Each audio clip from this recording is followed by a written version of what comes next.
From robots running diners to AI-generated food photos consumers just don't trust, the future of food is getting complicated, but there's still hope. What's up, y'all? I'm Antoinette, and this is The Cultural Bite, your weekly taste of food culture and the stories everyone's talking about. Each week, I break down the top food stories you need to know to stay in the loop. Today, we're diving into Tesla's retro-futuristic diner, why AI-generated food images are leaving a bad taste for consumers, and we're ending with a story that proves that human connection behind food is still all alive and well. Let's get into it. Now, Tesla just opened a charging station diner in LA, and while people are calling it the future of dining, there's nothing about this concept that's actually new. Now, I call it retro-futuristic, and I mean that intentionally because while it feels shiny and modern, it's basically a remix of the past. I saw a creator describe it as so futuristic, it's like the Jetsons, and that really made me laugh. The Jetsons is a cartoon from the 60s. So if our vision of future still looks like a 6-year-old cartoon, well, is it really futuristic? But I digress. Now here's the setup. Tesla owners can park, charge, or order food straight from their cars. There's a massive movie screen outside so you can watch a film while you eat, like an old school drive-in. And yeah, it's giving totally, 1950s car hop vibes. I think the concept is interesting, but innovative? Not really. When I was a kid, I loved a good Rainforest Cafe, Planet Hollywood, Johnny Rockets. I understand the whole concept behind theme dining restaurants, and I know that it's not really about the food, it's about the experience. And I think that Tesla gets that. People are craving a sense of fun, and again, theme dining I feel like is making a resurgence. Now for the food. I went down a review rabbit hole, and overall, people say it's good. Just solid diner food. The menu descriptions, however, are filled with words like artisanal, small batch, and farm fresh, which I find kind of funny next to the whole futuristic vibe. Some reviewers say the food was a bit cold and definitely pricey, but hey, that's a themed restaurant for you. You're paying for the vibe, not really what's on the plate. Now, I'm not hating. I get why people want to go. I just think we have to call it what it is. Retrofuturism with burgers and fries. Would you go? Let me know in the comments. And speaking of tech creeping into food, takes me to our next topic, AI food and marketing.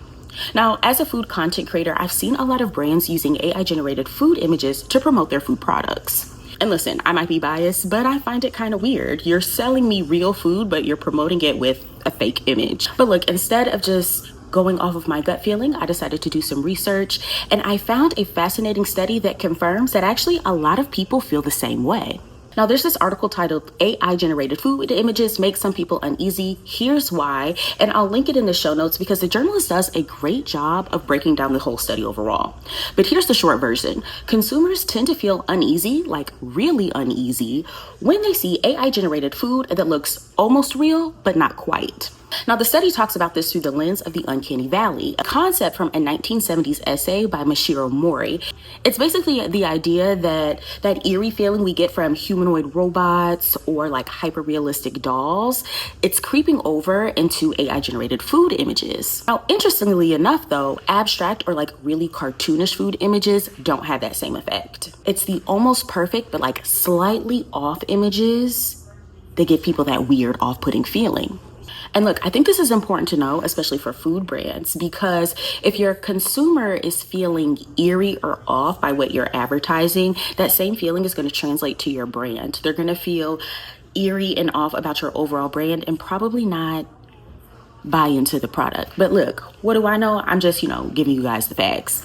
And of course, I get why brands do it, right? AI is cheaper, faster, and they think it looks polished, but it's costing you trust and sales. So is it really worth the savings? I'd argue no. I say use real food made by real creators, photographed or filmed in real ways. Because food is about connection and AI just doesn't deliver that. Now, with all this talk about AI and robots, I want to end on a story that reminds us that the heart of food is still human connection. In Long Beach, California, two 15-year-old twin brothers are running a little hot dog stand, and I mean no disrespect when I call it little, called Glizzy Street. They're selling $5 bacon-wrapped hot dogs, and honestly, they look pretty delicious. But also, honestly, if you're gonna ride by that Tesla restaurant, you need to hit up these young brothers of hot dog stand as well. Now, I'm a big fan of the hot dog man after a long night out, so this story hits home. These boys are serving up real American street food served right. And really just beyond the food, their story is beautiful. They were born prematurely and their mother passed away, and their older brother was telling the story about how their family came together to help their dad raise them and how the boys are just filled with so much love. We had absolutely no cooking experience at all. The most we could cook was an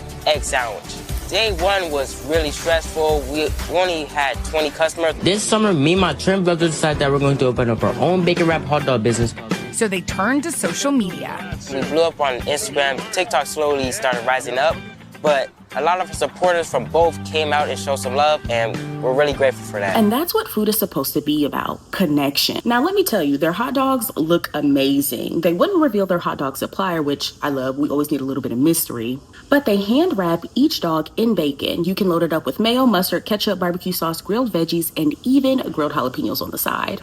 Now, what I really respect is their pricing model. They said they run their numbers and found $5 was their sweet spot. And I'm sure with all the publicity they're getting, they could easily raise the price. But for now, they're sticking to what works. And honestly, I'm here for it. Shout out to those young brothers. If I'm ever in Long Beach, I'm definitely sliding through.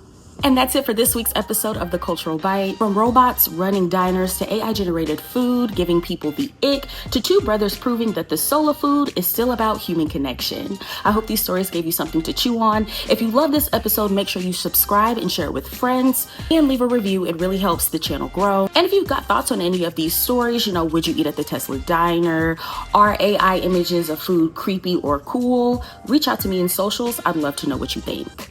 I'll be back next week with more food and cultural stories to keep you in the know. Keep eating well, living fully, and find stories that bring us together. Bye.